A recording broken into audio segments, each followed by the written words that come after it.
Welcome to Star Institute channel. Now, today we discuss about the force. We start the next chapter, force. Okay?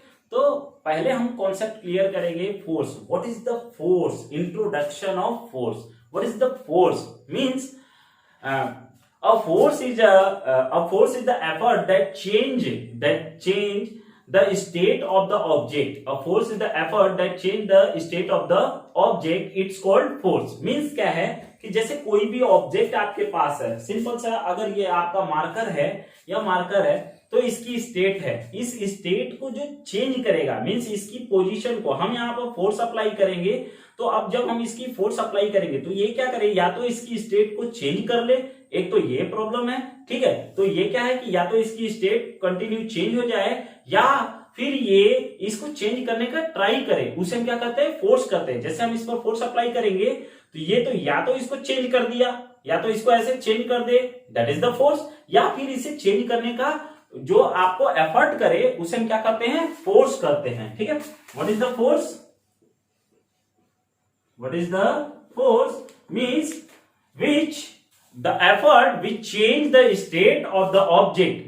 Means क्या है, a force is an effort that change the state of the object at the rest or at the motion. At the rest or at the motion, it's called force. What is the unit of force? What is the unit of force? The SI unit of the force is Newton. SI unit of the force is Newton and it's denoted by capital F. It's denoted by capital F. How? Okay, now we discuss. Are you getting? Now we discuss the next topic, means balanced and unbalanced force. Balanced and unbalanced force. Force क्या है? Force क्या है, जो क्या करे कि object की क्या करे, ऑब्जेक्ट का स्टेट क्या करे, वो चेंज कर दे. ऑब्जेक्ट की स्टेट क्या करे, वो चेंज कर दे या चेंज करने की ट्राई करे, उसे हम क्या करते हैं, फोर्स करते हैं. इसकी एसआई यूनिट न्यूटन है और इसे हम लोग कैपिटल एफ से डिनोट करते हैं. अब बैलेंस्ड फोर्स क्या है? Balanced force, okay, balanced force and unbalanced force. तो सबसे पहले हम डिस्कस करेंगे बैलेंस फोर्स की. तो हम एक एग्जांपल लेते हैं. यहां पर एक ऑब्जेक्ट है आपका, यहां पर एक फोर्स ऐसे अप्लाई हो रहा है, एक F1, एक फोर्स ऐसे अप्लाई हो रहा है F2, एक फोर्स ऐसे अप्लाई हो रहा है F3, एक फोर्स ऐसे अप्लाई हो रहा है F4. तो इस पर क्या हो रहा है कि जब मल्टीपल फोर्स अप्लाई हो रहे हैं, जब किसी ऑब्जेक्ट पर क्या होते हैं, मल्टीपल फोर्स अप्लाई होते हैं और उसका resultant means resultant of object जाएगा कैसे. जैसे दो है, एक पर्सन है, उसको इधर से भी कोई पुल कर रहा है और एक पुश कर रहा है या पुल कर रहा है, दूसरा उसको सामने से भी कोई पुल या पुश कर रहा है. तो रिजल्टेंट क्या है कि जो पर्सन है वो अपनी ही प्लेस पर है, रेस्ट पोजीशन में है, तो रेस्ट पोजीशन में ही रहे. अब वो क्या कर रहा है, अपनी पोजीशन चेंज नहीं कर रहा है, तो इसका मतलब रिजल्टेंट फोर्स जो है वो क्या हो, जीरो हो जाता है. तो means what is the balance force? जब नेट फोर्स है, जब net force means resultant force. सबसे पहले आप एक बच्चे ने कमेंट किया था कि what is the resultant force. तो रिजल्टेंट फोर्स मींस होता है net force. Net force means जो टोटल फोर्स अप्लाइड हो रहा है, मल्टीपल फोर्स अप्लाई हो रहे हैं किसी ऑब्जेक्ट पर. जब मल्टीपल फोर्स अप्लाई होंगे तो कहीं ना कहीं तो ऑब्जेक्ट डिस्प्लेस होगा. तो ऑब्जेक्ट का डिस्प्लेसमेंट क्या हो जाए, जीरो. मींस ये कहीं पर भी डिस्प्लेस ना हो, ये अपने पोजीशन पे ही रहे, तो उसे क्या कहते हैं हम लोग, रिजल्टेंट फोर्स. मींस यहाँ पे क्या है इसका, जीरो. मींस जो sum algebraic sum of total force, algebraic sum of total force is zero. It's called balanced force. What is the balanced force? Means क्या है कि जब algebraic sum of total force is zero, that is called balanced force. Means क्या है कि वो अपने जो भी पोजीशन है उस पोजीशन से चेंज ही नहीं करता है, तो उसे हम क्या कहते हैं, बैलेंस फोर्स करते हैं. Now we discuss the next unbalanced force.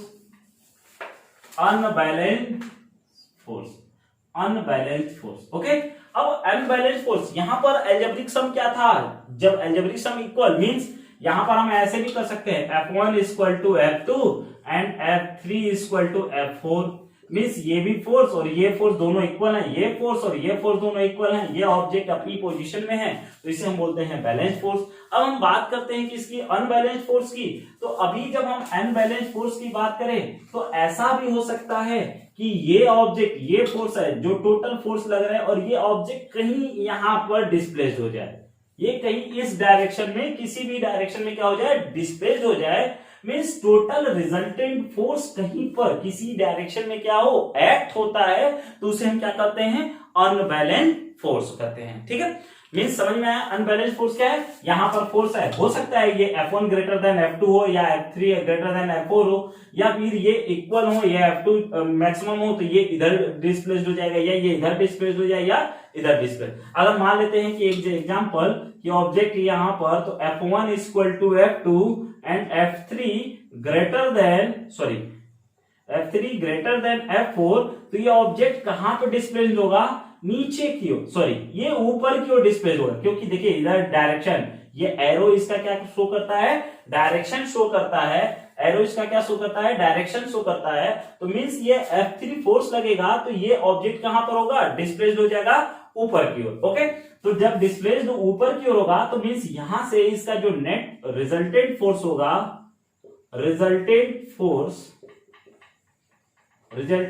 Equal to F3 के इक्वल हो जाएगा, या F3 के इक्वल होगा, या हम ऐसे कर सकते हैं F3 माइनस F2 के इक्वल हो जाएगा, रिजल्टेंट फोर्स हो जाएगा। ओके, तो अभी समझ में आया आपको कि रिजल्टेंट फोर्स, बैलेंस फोर्स क्या होता है, अनबैलेंस फोर्स क्या होता है। यहां पर हम अभी एक डायग्राम आपको शो कर देंगे, तो वहां से आपको पता चल जाएगा कि बैलेंस, जैसे कुछ लोग इधर से पुल कर रहे हैं या पुश कर रहे हैं, तो जो अब क्या है, ऑब्जेक्ट अपने ऊपर डिस्प्लेस एक ही पोजीशन पर हो, तो उस समय क्या होता है, ये बैलेंस फोर्स होता है। ठीक है, और नेट फोर्स की बात किए थे, तो नेट फोर्स क्या होता है, जब टोटल फोर्स आपका जब वर्क करता है तो जो रिजल्टेंट होता है उसे हम क्या कहते हैं, नेट फोर्स कहते हैं। ठीक है, तो अभी तक तो मुझे लगता है कि समझ में आ गया होगा आपको about the force. Okay, now net force का एक एग्जांपल हम और भी ले लेते हैं। जैसे यहां पर एक ऑब्जेक्ट हमारा ऐसे वर्क कर रहा है, ठीक है, एक ऑब्जेक्ट हमारा किसी प्लेन जो सरफेस पर रखा हुआ है,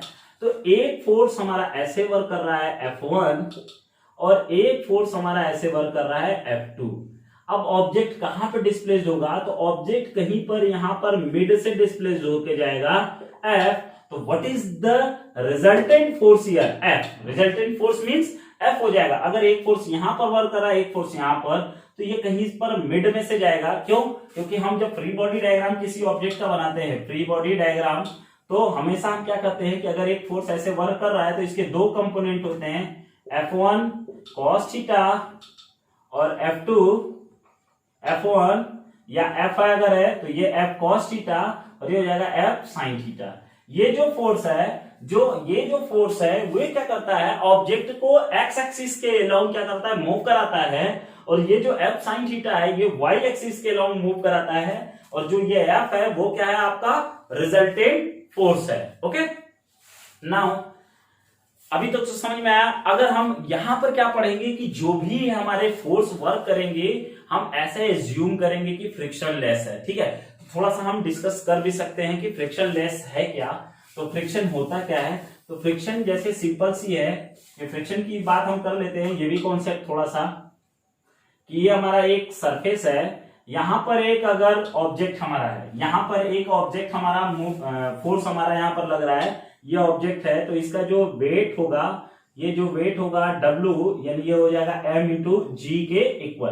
तो अब इस पर फ्रिक्शन फोर्स लगेगा, तो फ्रिक्शन फोर्स से पहले हम क्या करें, कॉन्सेप्ट समझ लें, ये होगा इसका रिएक्शन फोर्स। क्यों, what is the reaction force, means अगर कोई ऑब्जेक्ट है, अगर जैसे आप सिंपल सा हो, आप किसी चेयर पर या किसी टेबल पर आप बैठते हो, तो कितना फोर्स जो टेबल है वो आपके ऊपर अप्लाई करता है, तो आप ना नीचे जाते हो ना ऊपर जाते हो। मींस क्या है कि जितना फोर्स आप टेबल पर अप्लाई करते हो उतना ही फोर्स क्या कर रहा है, टेबल भी आपके ऊपर अप्लाई करता है। तो जो फोर्स टेबल आपके ऊपर अप्लाई करेगा that is the reaction force, और ये जब तक इक्वल होंगे तब तक ये ऑब्जेक्ट ना नीचे जाएगा और ना ही ये ऊपर की ओर जाएगा। Means mg equal to r हो जाएगा।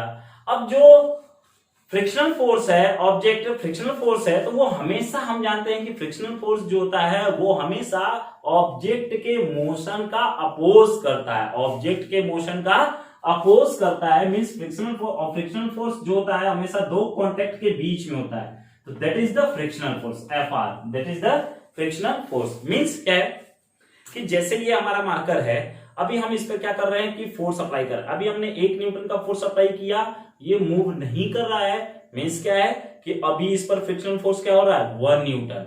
अभी क्या है कि अगर हम फर्दर आगे और अप्लाई करें 2 न्यूटन, अभी भी मूव नहीं कर रहा। अब हमारा फ्रिक्शनल फोर्स क्यों नहीं मूव कर रहा है, क्योंकि हमारे ये जो है ना, ये हैंड है और ये मार्कर का जो सरफेस है, दोनों के कांटेक्ट के बीच में जो फ्रिक्शनल फोर्स अप्लाई हो रहा है, मींस एक फ्रिक्शनल फोर्स वर्क कर रहा है। तो हम क्या करते हैं कि जब फ्रिक्शनल फोर्स वर्क कर रहा है तो ये धीरे धीरे क्या होता है कि जब तक हम फोर्स अप्लाई करते हैं तो फ्रिक्शनल फोर्स क्या करता है, इसका अपोज करता है।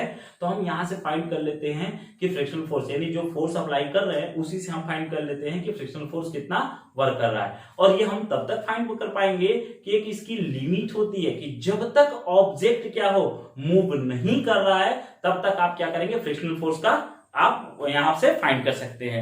आगे जब होगा फर्दर क्लास में हम लोग फ्रिक्शनल फोर्स के बारे में क्या करेंगे, पढ़ेंगे ना। We start the law of motion. हम पहले ही पढ़ चुके हैं equation of motion. We study here law of motion, law of motion. Okay, how many equation of motion here? 3 equation of motion. Then how many law of motion? Here we 3 law of motion. What is the first law of motion? First law of motion. First law of motion क्या कहता है? First law of motion, इस law के according a body continue to be the rest, a body continue to be the rest और in the motion it remain its same position. Means क्या है कि कोई ऑब्जेक्ट है, अगर वो क्या करता है कि रेस्ट कंडीशन में है तो वो रेस्ट में ही रहेगा, अगर वो मूविंग कंडीशन में है तो वो मूव करता रहेगा जब तक कि उस पर कोई एक्सटर्नल फोर्स अप्लाई ना किया जाए। ओके,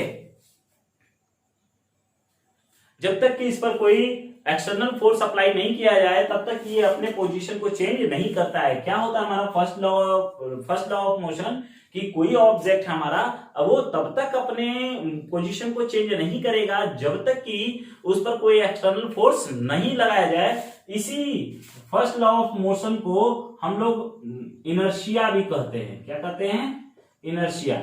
मींस कि अगर कोई ऑब्जेक्ट है वो अपनी पोजीशन को क्या किया रहता है, कांस्टेंट किया होता है, तो हम इसे लॉ ऑफ इनर्शिया भी कहते हैं। अगर कोई ऑब्जेक्ट है, अगर वो रेस्ट कंडीशन में तो वो रेस्ट में ही रहेगा, अगर वो मोशन में है तो वो मोशन में ही रहेगा जब तक कि इस पर कोई एक्सटर्नल फोर्स अप्लाई नहीं किया जाए। अब जो ये इनर्शिया होते हैं उस पे भी 2 तरीके के होते हैं, बहुत ज्यादा न्यूमेरिकल प्रॉब्लम इस पर आते हैं। जैसे सिंपल सा हम आपको एक एग्जांपल देते हैं, तो जो इनर्शिया होता है वो 2 टाइप्स का होता है। एक तो होता है हमारा जो मोशन की इनर्शिया जो होती है, मोशन के 2 वजह से इनर्शिया यहाँ पर होंगे। एक तो ऑब्जेक्ट क्या होगा, मोशन में होगा, और सेकंड ऑब्जेक्ट अगर हम मानते हैं तो वो रेस्ट कंडीशन में होगा। तो रेस्ट की वजह से भी इनर्शिया आपकी जनरेट होगी और मोशन की वजह से भी इनर्शिया आपकी जनरेट होगी। ठीक है, तो जैसे एक सिंपल कभी कभी आपसे क्वेश्चन पूछ देता है कि अगर एक कार है, if a car in a moving condition and suddenly applied the brake, the driver, जो ड्राइवर होता है वो क्या होता है, वो सामने की ओर झुक जाता है, सामने की ओर झुक जाता है, या फिर जो भी सीट पर बैठा हुआ है, जो पैसेंजर है या कोई भी पर्सन है, अगर फ्रंट सीट पर या बैक सीट पर होता है तो अचानक से वो आगे की ओर झुक जाता है। तो रीजन, क्योंकि जब कार मूविंग में है, कार मोशन में है, तो हमारी जो बॉडी है वो भी क्या होगी, मोशन में होगी, वो भी क्या होगी, मोशन में होगी। तो ये कंटिन्यू, और हमने अप्लाई जो फोर्स किया है वो किस पर किया है, कार पर किया है। हमने जो फोर्स अप्लाई किया है वो किस पर किया है, कार पर किया है। और जैसे ही हम लोग कार पर फोर्स अप्लाई करते हैं, ब्रेक अप्लाई करते हैं, तो कार तो अपनी पोजीशन, एक्सटर्नल फोर्स हो गया, कार अपनी पोजीशन चेंज कर लेगा। कार अपनी पोजीशन क्या करता है, चेंज कर लेता है।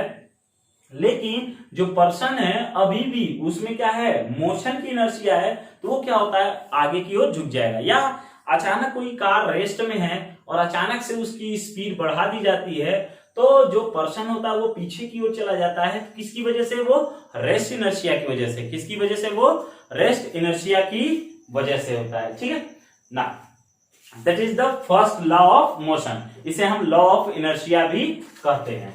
Next, second law of motion.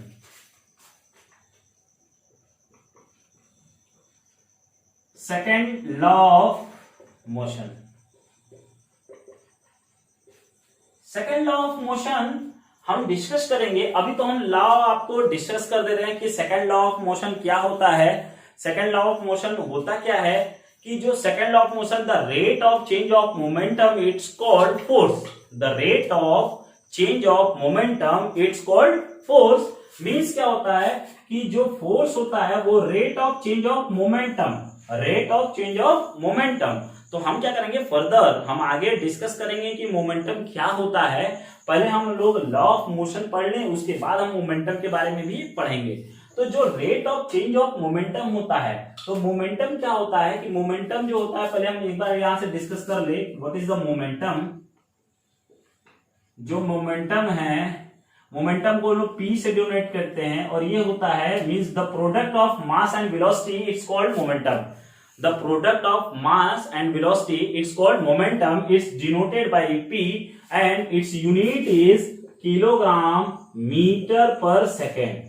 Kilogram meter per second means kg meter per second. Okay, तो ये that is the momentum. तो अभी हम यहीं पर इतना जानेंगे, आगे डिस्कस हम मोमेंटम के बारे में, कंजर्वेशन ऑफ मोमेंटम क्या होता है, लीनियर मोमेंटम क्या होता है, इसके बारे में हम लोग डिस्कस करेंगे।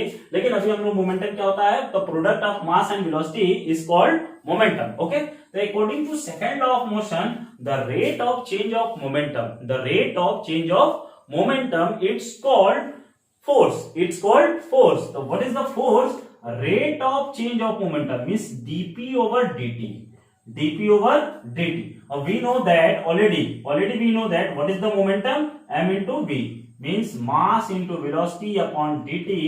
here अब ऑब्जेक्ट का जो मास होगा वो तो हमेशा क्या होगा, वो कांस्टेंट होगा, चाहे वो जीरो स्पीड हो उसकी, 100 हो, 200 हो। जैसे सिंपल सी एक बाइक है, अगर हम उसे 10 की स्पीड में चला रहे हैं तो भी उसका मास जो है वो कांस्टेंट है। 100 की स्पीड से चलाएंगे तो भी उसका मास वही होगा, वो मास तो उसका चेंज नहीं होगा। तो इसलिए मास क्या होता है, कांस्टेंट होता है। तो हम यहां से इसको मास को बाहर कर लिए, तो ये हो गया dv over dt, dv over dt। तो what is the rate of change of velocity, we know that what is the rate of change of velocity. Previous lecture में, मोशन के जो लेक्चर था वहां पर हम लोग पढ़ चुके हैं। What is the rate of change of velocity, means rate of change of velocity is called acceleration, rate of change of velocity is called acceleration। So now f is equal to m, and what is the rate of change of velocity is a।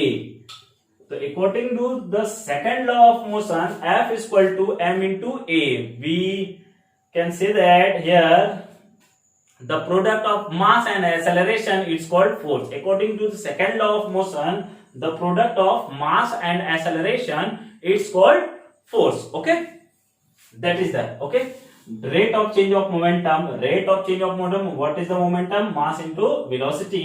Here put the value of momentum m into v, m is constant means dv over dt means the rate of change of velocity, rate of change of velocity, rate of change of velocity, rate of change of velocity is called acceleration। Then we got what is the force, mass into acceleration। Okay, got it? Now that is the second law of motion, second law of motion। Now we start the third law of motion। Third law of motion, what is the third law of motion, action reaction, action reaction. ठीक है, अभी मैंने आपको एक example दिया था, कि जैसे आप किसी टेबल पर आप सिर्फ बैठते हो तो टेबल भी क्या करता है, आप पर सेम फोर्स अप्लाई करता है, इसीलिए वो ना नीचे जाता है ना ही ऊपर जाता है। तो according to the third law of motion जो होता है हमारा एक्शन रिएक्शन होता है। एक्शन रिएक्शन का मतलब जितना फोर्स ऑफ ऑब्जेक्ट पर अप्लाई करोगे, जितना फोर्स ऑफ ऑब्जेक्ट पर अप्लाई करोगे, object same force opposite direction में आपके ऊपर अप्लाई करेगा। That is the rate of sorry that is the action reaction. Okay, now we already discuss the third law of motion. ये हमारे तीनों law हैं, first, second and third. Okay, अभी तक तो यह कॉन्सेप्ट आपको क्लियर होगा। नेक्स्ट वीडियो में हम लोग क्या करेंगे कि मोमेंटम क्या होता है, कंजर्वेशन ऑफ मोमेंटम क्या होता है, एक शॉर्ट वीडियो बनाएंगे। शॉर्ट वीडियो होगा, हमारा कॉन्सेप्ट क्लियर होता जाएगा और फिर हम लोग फर्दर न्यूमेरिकल प्रॉब्लम करेंगे। ओके, अगर ये वीडियो हमारा पसंद आया तो आप इसे लाइक करें, शेयर करें और चैनल को सब्सक्राइब भी करें, जिससे आपको नोटिफिकेशन आपको मिलता रहे कंटिन्यू। अभी हम लोग ट्राई करते रहेंगे कि कंटिन्यू वीडियो आपकी अपलोड होती रहे। Okay, now thanks।